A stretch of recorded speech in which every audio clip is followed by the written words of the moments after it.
ओम नमः शिवाय। शिव पुराण श्री रुद्र संहिता द्वितीय खंड 31वां अध्याय। आकाशवाणी। ब्रह्मा जी कहते हैं, हे नारद, जब दक्ष के उस महान यज्ञ में घोर उत्पात मचा हुआ था और सभी डर के कारण भयभीत हो रहे थे, तो उस समय वहाँ एक आकाशवाणी हुई। हे मूर्ख दक्ष, तूने यह बहुत बड़ा अनर्थ कर दिया है। तूने शिव भक्त दधीच के कथन को प्रमाणिक नहीं माना, जो तेरे लिए परम मंगलकारी और आनंददायक था।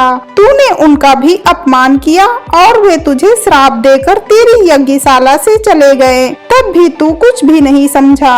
तूने अपने घर में स्वयं आई साक्षात मंगला स्वरूपा अपनी पुत्री सती का अपमान किया। तूने सती और शंकर का पूजन भी नहीं किया।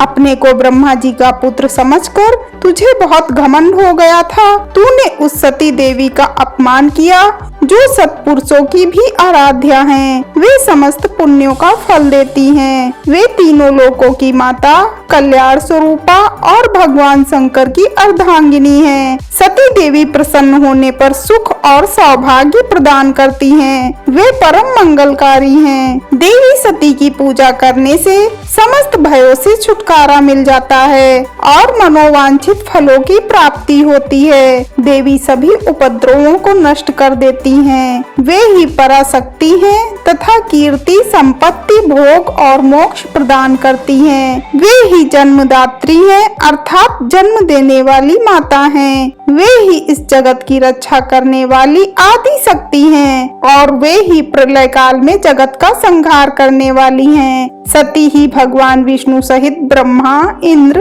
चंद्र, अग्नि, सूर्यदेव आदि सभी देवताओं की जननी हैं। वे साक्षात जगदम्बा हैं। वे ही दुष्टों का नाश करने वाली और भक्तों की रक्षा करने वाली हैं। ऐसी उत्तम महिमा और गुणों वाली भगवान शिव की प्राण प्रिया धर्म पत्नी का तूने इस यज्ञ में अपमान किया है। भगवान शिव तो परम ब्रह्म परमेश्वर हैं। वे सबके स्वामी हैं। वे सबका कल्याण करते हैं। सभी मनुष्य प्रभु का दर्शन पाने की अभिलाषा सदैव मन में रखते हैं। दर्शन की इच्छा लिए घोर तपस्या करते हैं। वे भगवान शिव ही जगत को धारण कर उसका पालन पोषण करते हैं। वे ही समस्त विद्याओं के ज्ञाता और मंगलों का भी मंगल करने वाले हैं। वे ही समस्त मनोकामनाओं को पूरा करते हैं। हे दुष्ट दक्ष, तूने उन परम शक्तिशाली भगवान शिव की शक्ति की अवहेलना करके बहुत बुरा किया है। इसीलिए तेरे इस महायज्ञ के विनाश को कोई नहीं रोक सकता।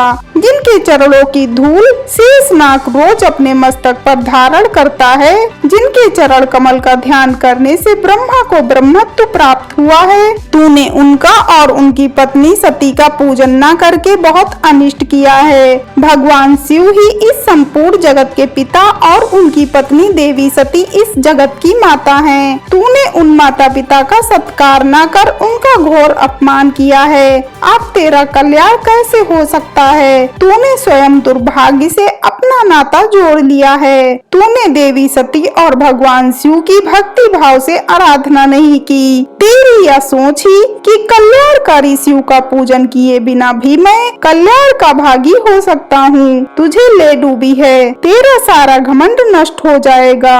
यहाँ बैठा कोई भी देवता शिव जी के विरुद्ध होकर तेरी सहायता नहीं कर पाएगा।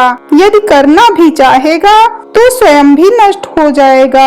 अब तेरा अमंगल निश्चित है। सभी देवता और मुनिगण यज्ञ मंडप को छोड़कर तुरंत यहाँ से अपने अपने धाम को चले जाएं, अन्यथा सबका नाश हो जाएगा। इस प्रकार यज्ञशाला में उपस्थित सभी लोगों को चेतावनी देकर वह आकाशवाणी मौन हो गई। हर हर महादेव।